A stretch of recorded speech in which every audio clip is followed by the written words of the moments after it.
हर साल 10 लाख से ज्यादा लोग यूपीएससी का एग्जाम देते हैं और सिर्फ 900 लोग एक्चुअली सिलेक्ट होते हैं, मतलब कि कुछ 0.08% का सक्सेस रेट। लेकिन फिर भी लोग इंडिया में यूपीएससी से कंप्लीटली ऑब्सेस्ड हैं। ये गुड सैलरी और स्टेटस और स्टेबिलिटी है टू एक्वायर पावर। लेकिन इस ऑब्सेशन की एक्चुअल कीमत क्या है? तो हमारी कहानी शुरू होती है नीरज से। एक छोटी सी नौकरी का तलबगार हूं मैं, जो 22 साल के हैं, मुजफ्फरपुर के बिहार में रहने वाले एक यूपीएससी एस्पिरेंट है। ये अभी रिसेंटली एक बीए ग्रेजुएशन किए हैं। इनके फादर एक ड्राइवर हैं, महीने के 20,000 रुपए कमाते हैं और घर के खर्चे में हाथ बटाने के लिए नीरज को भी जॉब चाहिए। लेकिन उसकी degree does not match the skills industry needs, just like 42% of graduates in India.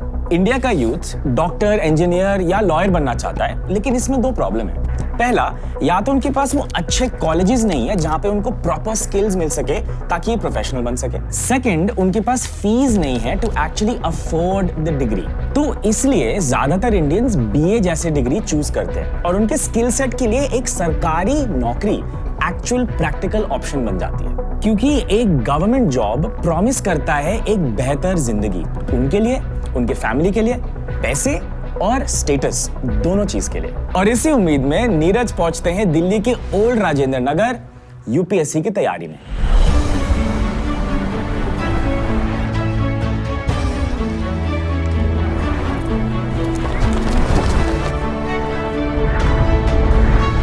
पर एक साल तैयारी करने के बाद नीरज फेल हो जाता है। Remember, life is a race. अगर तेज नहीं भागोगे तो कोई तुम्हें कुचल के आगे निकल जाएगा। कोई बात नहीं, उसके पास और भी अटेम्प्ट्स हैं, क्लियर हो जाएगा। लेकिन यूपीएससी पास करना आसान नहीं है। 2022 में 11 लाख लोग एक्चुअली एग्जाम दिए, जिसमें से 13,000 लोग प्रीलिम्स दिए और कुछ 2,500 लोग एक्चुअली मेंस क्लियर किए, जिसमें से 900 लोग सिलेक्ट हुए। मतलब कि UPSC one of the hardest exams in the world है, क्योंकि इसका passing rate next to impossible है।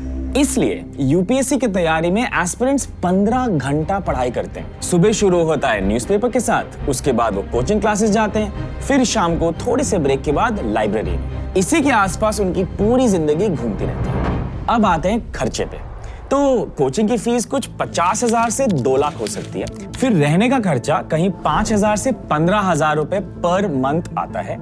ऐसे में कई एस्पिरेंट्स पार्ट टाइम जॉब करने में मजबूर हो जाते हैं, क्योंकि टाइम तो सारा पढ़ाई में जा रहा है, खर्चा काफी ज्यादा है और फिर भी उनको पार्ट टाइम करना पड़ रहा है। अब दिन में तो सिर्फ 24 घंटे हैं, तो ये एक और प्रॉब्लम है। नीरज का परिवार किसी तरह इस खर्चे को उठा पा रहा है, लेकिन उनके पिता ने अपनी जिंदगी की पूरी जमा पूंजी इसमें डाल दी है। और ये कई लोग की कहानी है। हो सकता है उन्होंने घर की ज्वेलरी बेची हो, या घर को गिरवी रखा हो, या शायद लैंड बेची हो। फिर एक बहुत रियल और अनसीन प्रॉब्लम आती है, जो आपको सिर्फ तब दिखती है जब आप इस यूपीएससी के प्रेप के चक्रव्यूह में घुस जाते हो। सोचो, एक समुंदर जैसा सिलेबस जो कभी खत्म नहीं होती, फिर 10 लाख लोग सिर्फ 900 सीट के लिए compete कर रहे हैं, जो शायद 0.1% की प्रोबेबिलिटी से कम है। इसका मतलब आपकी सेल्फ कॉन्फिडेंस की धज्जियां उड़ जाएंगी। तो आप 22 साल की उम्र में ग्रेजुएट किए, फिर एक नए शहर गए प्रेपरेशन करने के लिए, खूब पढ़ाई की, आपकी फैमिली ने अपनी सारी सेविंग्स डाल दी ताकि आप पढ़ाई कर सको, और इतनी मेहनत और तैयारी के बाद भी आप फेल हो जाते हो अगेन अगेन एंड अगेन। फिर रह गया यार, फिर रह गया, फिर। अब इस पॉइंट पे नीरज बहुत सारा समय लगा चुका है यूपीएससी प्रेप में, और उसके पास दो ऑप्शन है। फर्स्ट ऑप्शन कि वो कुछ नया ही रास्ता उठा ले, या इतना प्रेपरेशन हो चुका है शायद एक और अटेम्प्ट के बाद वो शायद पहुंच जाए और ऑफिसर भी बन जाए। ये पॉइंट पे यूपीएससी एस्पिरेंट्स एक टूल का इस्तेमाल करते हैं, जो है होप। हार नहीं मानूंगा, रार नहीं ठानूंगा, काल के कपाल पर लिखता मिटाता हूँ, दीप नया गाता, दीप नया।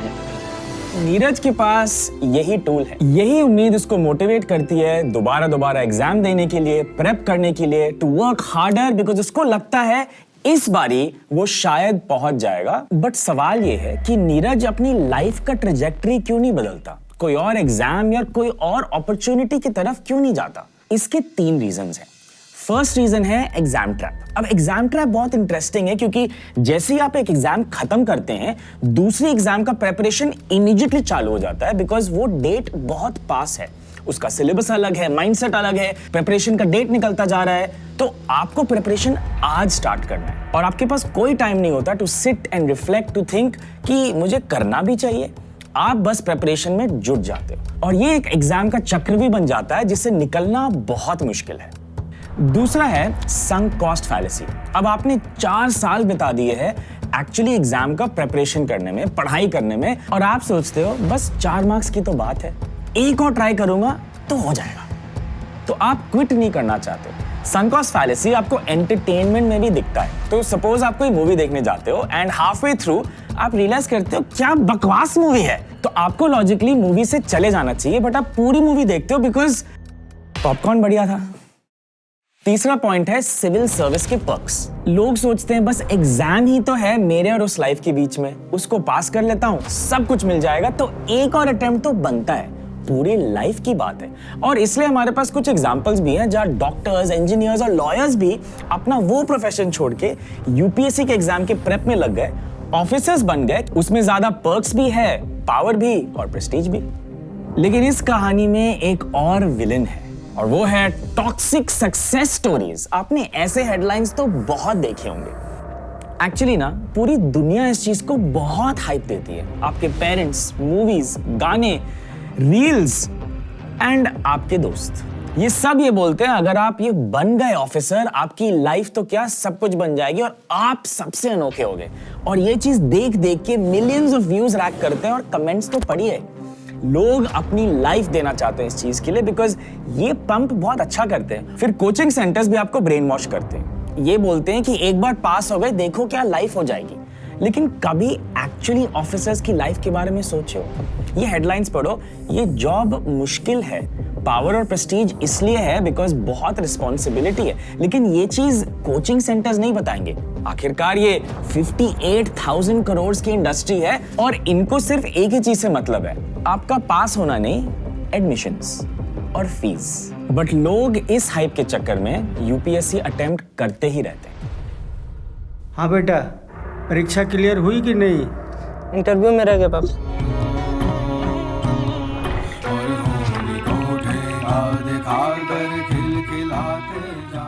ये नीरज का आखिरी अटेम्प्ट है, वो इस बारी फेल नहीं हो सकता। उसके पेरेंट्स ने जो पैसे 6 साल में लगाए हैं, जो पैसे बेहतर खाने के लिए, डॉक्टर के पास जाने के लिए यूज हो सकते थे, वो सब वेस्ट हो जाएंगे। कहते हैं कि नॉलेज कभी वेस्ट नहीं होती, लेकिन अगर वो इनकम में कन्वर्ट नहीं होती है इवेंचुअली, तो उसका क्या फायदा। कंपनीज को प्रैक्टिकल स्किल्स और एक्सपीरियंस की जरूरत है, ना कि सिर्फ knowledge of history, civics and GK. और नीरज जैसे लाखों लोग हैं जो 28 या 32 साल के हो गए हैं, अटेम्प्ट पे अटेम्प्ट किए हैं और इस पॉइंट पे उनके पास ना एक्सपीरियंस है, ना स्किल्स हैं टू जॉइन इंडस्ट्री, और वो सालों तक अपने पेरेंट्स पे निर्भर थे, उनके इनकम पे निर्भर। इन एस्पिरेंट्स के फ्रेंड्स हाउएवर बहुत साले से काम कर रहे हैं, इनको रेलेवेंट एक्सपीरियंस और स्किल्स आ चुके हैं, लेकिन ये एस्पिरेंट्स कहीं नहीं पहुंचे। अगर नीरज फिर से फेल होता है तो वो 10 लाख में से वो 1% बन जाएगा जो कहीं नहीं पहुंचा। तो सवाल ये है, क्या ये सब एफर्ट वर्थ इट है? अब इसको शायद आप 2 तरीके से सोच सकते हो। पहला तरीका है कि उन लोग जिनके पास अपॉर्चुनिटीज कम हैं, वो ब्लू कॉलर और ग्रे कॉलर वर्क करते हैं, तो शायद ये रास्ता एक्चुअली मेक सेंस। और दूसरी सिचुएशन है ये लोग जहां पे इनके पास opportunities of private jobs, growth and शायद वो सेक्टर्स भी अच्छे कर रहे हैं जहां पे उनके पास रेलेवेंट स्किल है। अगर आप इस बकेट में हो तो आपको शायद 8 साल या 9 साल का प्रिपरेशन नहीं करना चाहिए बिकॉज आपके पास अपॉर्चुनिटी है। लेकिन नीरज है फर्स्ट सिचुएशन में और एक एडवांटेज है उसके पास। 2025 में एक नया रूल आया था जहां पे अगर आप यूपीएससी के मेंस पास कर देते हैं, आपको दूसरे गवर्नमेंट जॉब्स में प्रेफरेंस दिया जाएगा। लेकिन गवर्नमेंट के पास भी एक रिस्पॉन्सिबिलिटी है। मेन पॉइंट तो ये है कि कुछ जॉब्स के लिए 10 लाख लोग कंपीट कर रहे हैं, तो अपॉर्चुनिटीज ज्यादा होनी चाहिए इंडिया में। बट क्या ये इवन पॉसिबल है? क्योंकि जब तक ये सॉल्व नहीं होगा, ये सप्लाई एंड डिमांड का सिचुएशन स्ट्रेस क्रिएट करता रहेगा। लेकिन इतने सारे प्रॉब्लम्स के बाद भी, इश्यूज के बाद भी, लो प्रोबेबिलिटीज के बाद भी। हेलो पापा। हाँ बेटा। मैं आया बन गया।